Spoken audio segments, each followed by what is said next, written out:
Salam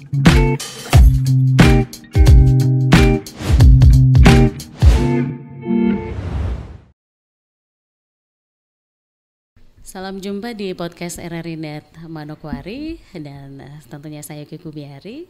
Kita di podcast hari ini dengan topik yang berbeda untuk Anda. Pentingnya edukasi kesiapsiagaan bencana oleh Basarnas. Dan saya juga sudah bersama dengan Pak Yefri Sabarudin, SPMAP, ini selaku Kakansar Manokwari. Salam sehat Bapak. Salam sehat. Salam ceria, salam tangguh juga ya. Salam tangguh, okay. salam ya, ceria. Luar biasa. Hari ini hadir di podcast kami dan tentunya ada edukasi yang harus kita sampaikan untuk masyarakat kita ini mengenai kesiapsiagaan menghadapi bencana. Ya, Pak Yefri, kita kan tidak pernah tahu bencana itu datang kapan, waktunya gitu ya. Tapi kan sebagai masyarakat kita harus menyiapkan diri tentunya dengan melakukan mitigasi. Nah, kenapa masyarakat perlu untuk melakukan mitigasi kesiapan menghadapi bencana? Ya, seperti pertanyaan tadi Bu. Yep. Bencana tidak pernah kita tahu kapan. Betul. Kita tidak pernah meminta terjadi bencana tersebut. Kita tidak tahu waktunya, mau tengah malam, mau siang, mau pagi. Nah, makanya kenapa kami mengharapkan masyarakat tahu atau masyarakat mau belajar bagaimana sih menghadapi bencana ini. Ya. Karena dengan kita mengetahui bagaimana penanganan bencana, bagaimana mengantisipasi jika terjadi, maka tentu keselamatan kita tentunya akan lebih bagus. Betul, ketimbang ya. kita malas tahu, ke istilah sini malas tahu tentang bagaimana menghadapi bencana itu. Bencana, iya. Nah, terkadang kan ketika bencana itu terjadi, ini yang lebih sering ya, mungkin sering dialami masyarakat kita itu terkait bencana gempa. Tiba-tiba ada gempa. Nah, ini kan kadang masyarakat antara bingung, panik, mau lari kemana. Nah, tentunya ada tips-tips khusus yang bisa diberikan untuk masyarakat kita bagaimana untuk menyiapkan langkah-langkah untuk menghadapi bencana tersebut. Kalau langkah pertama itu bagaimana masyarakat setiap saat mencari tahu dulu bagaimana menghadapi bencana, supaya dia menjadi biasa. Karena kan ada pepatah sejak kecil itu dikatakan Allah bisa karena biasa. Pepatah yang sederhana ternyata manfaatnya banyak. Ya, manfaatnya sangat banyak. Allah bisa karena biasa. Nah, kebiasaan-kebiasaan bagaimana kita menghadapi ini sehingga ketika terjadi bencana itu kita menjadi tenang, lebih tenang ketimbang kita tidak pernah menyadari tentang pentingnya penanganan menghadapi bencana itu. Ya. Nah, memang dalam hal ini juga kalau dalam dunia atau dalam pendidikan kami menghadapi bencana gempa di dalam ruangan itu adalah mencari tempat-tempat yang paling kokoh di antara yang ada, misalkan tiang, kemudian meja, tetapi memang sifatnya sementara. Tidak nunggu di situ sampai berhari-hari, tapi bagaimana caranya kita mencapai bisa keluar. Tetapi kalaupun sudah tidak ada jalan atau sudah runtuh, itu tadi berlindunglah di tempat-tempat yang paling kokoh, terutama di tiang-tiang utama rumah. Oke, jadi cari dulu perlindungan yang aman. Cari perlindungan yang aman. Kalau sudah tidak goyang lagi. Tidak ada goyang, tidak ada itu, ada kesempatan untuk mencapai keluar. Segera lakukan.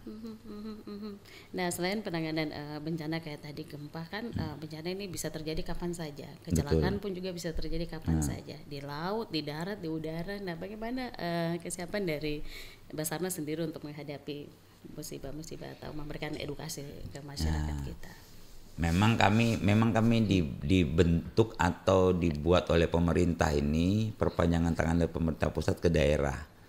Jadi tugas kami adalah memberikan pelayanan SAR kepada siapapun juga, tidak melihat latar belakangnya. Betul. Entah itu dia golongan pekerja, golongan PNS atau golongan pejabat atau siapapun juga.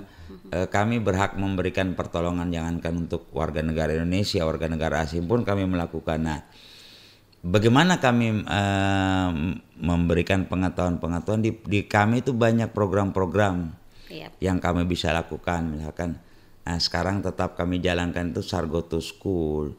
Nah, kayak kemarin memang kalau tahun ini kami belum melihat belum ada sinyal dari pusat tentang bagaimana kelanjutannya atau program kami, yaitu pelatihan SAR terhadap potensi. Okay. Nah, cuma memang bukan berarti bahwa kami harus vakum terhadap itu, tidak. Kami mencoba mencari, saat ini kami mencoba mencari di mana sih tempat-tempat anak muda yang kreatif yang bisa kumpul, yang bisa kita masukkan. Dan juga kami juga mencoba mencari pengetahuan atau mencari peluang-peluang di mana sih kami bisa memberikan layanan edukatif terhadap masyarakat. Nah, program sekarang yang kami coba melihat adalah mencari di mana perkumpulan-perkumpulan kayak perkumpulan ibu-ibu. Nah, banyak yang kami bisa berikan. Jadi SAR masuk situ untuk SAR masuk situ. Nah, bahkan memang kami buka peluang, ya kebetulan di podcast nih.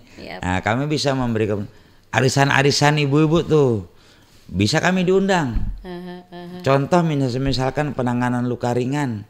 Nah, bagaimana sih dalam menghadapi kalau misalkan ini bisa diaplikasikan di rumah. Misalkan anak kita jatuh, anak kita luka, apa yang harus kita siapkan? Betul. Nah, di zaman dulu, misalkan contoh yang kecil ya, di zaman dulu itu luka dicuci pakai air panas. Ternyata pengetahuan yang semakin berkembang, yang kami ketahui sekarang, jangan pakai air panas malah, pakai air mengalir atau pakai air bersih. Yang penting dia bersih dan mengalir. Jangan juga, bukan berarti bahwa air mengalir biar air kotor yang dari comberan itu jangan itu. Tapi air bersih ya itu nggak boleh. Nah, kenapa air bersih yang mengalir itu kita lakukan? Kenapa bukan air panas? Ternyata air panas itu bisa merangsang terbukanya pori-pori ataupun jalur-jalur darah dan mungkin daging yang di sekitar luka itu. Nah, terutama anak-anak itu kita dulunya dikasih air panas malah tambah sakit kan. Nah, ternyata air yang mengalir atau air bersih itu sangat baik untuk dilakukan. Contoh yang lain lagi, misalkan kalau dia patah, nah kami bisa mengetahui dia mengetahui oh ternyata ini patah atau tidak keseleo. Nah, bagaimana cara penanganannya?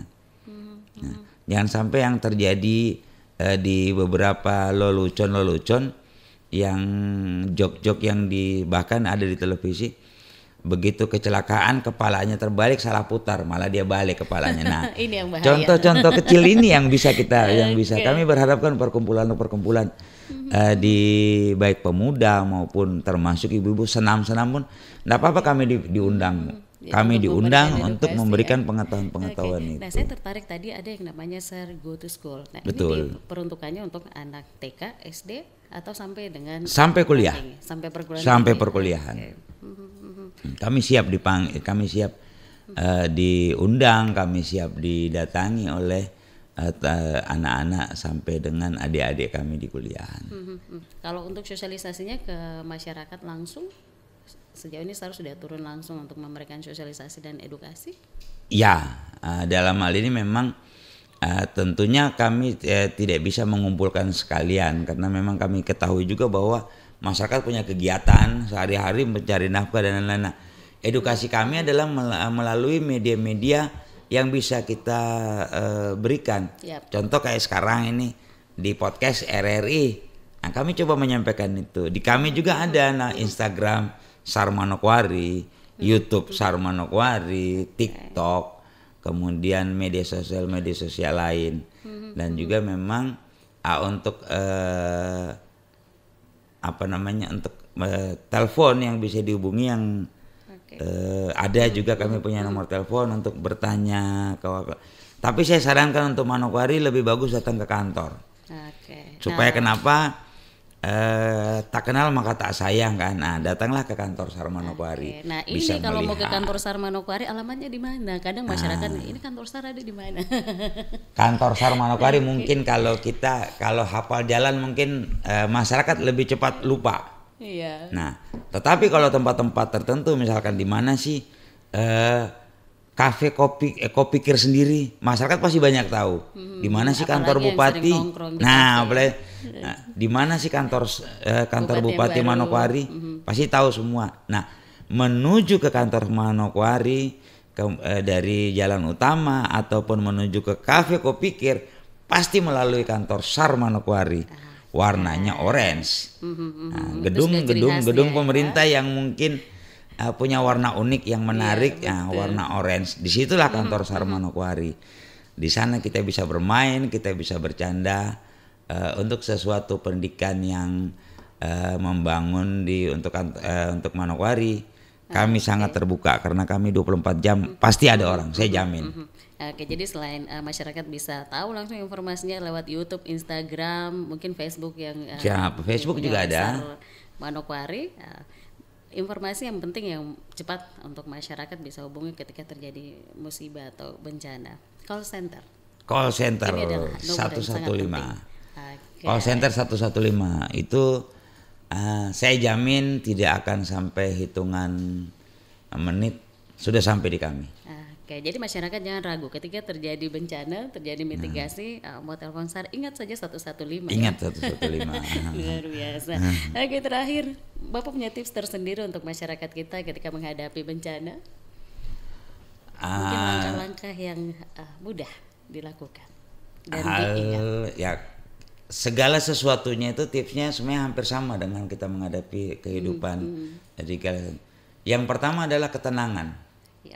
Ketenangan kita berpikir, kemudian selalu siapkan banyak istilah sih sebenarnya, misalkan tas bencana, tas keselamatan, tas penyambung nyawa. Yang isinya itu adalah bahan-bahan yang bisa kita bertahan di suatu situasi yang tidak biasanya. Nah, isi tas-tas itu, dan bahkan juga saya menyarankan adalah terutama surat-surat berharga itu jangan juga bisa dijadikan sebagai tas penyelamat. Jadi tas penyelamat itu isinya baik bahan makanan yang selalunya kita bisa ganti, sehingga sering kita tahu tempatnya di mana karena sering kita ganti dia punya isi. Kemudian yang kedua juga mungkin termasuk pakaian-pakaian. Jadi isi tas itu memang barang-barang penting untuk kebutuhan kita, ya minimal beberapa hari lah untuk supaya kita bisa bertahan sambil menunggu pertolongan yang ada. Oke, luar biasa. Jadi ini tips paling aman yang perlu untuk kita siapkan. Ya, saya kalau di sini ngobrol tentang kebencanaan, guys, saya pengen lama-lama. Cuman pastinya kita akan nantikan di episode berikutnya. Jadi kami pasti punya episode-episode berikutnya yang menghadirkan teman-teman dari SAR juga untuk mengisi podcast RRI Net kami. Dan terima kasih juga sudah berikan banyak sekali edukasi untuk pemirsa, untuk masyarakat di Manokwari. Jadi nanti masyarakat jangan lupa ya nonton di YouTube RRI Net Manokwari, tapi like, subscribe juga ya, dan bagikan informasinya karena ini informasi yang penting sekali ya untuk semua kita. Ya, terima kasih Pak Jeffrey untuk kebersamaan waktu sudah memberikan edukasi untuk masyarakat kita. Ya, pemirsa, saya Yuki Kubiari, saya akhiri RRI Net KB hari ini dan kita akan berjumpa di episode selanjutnya.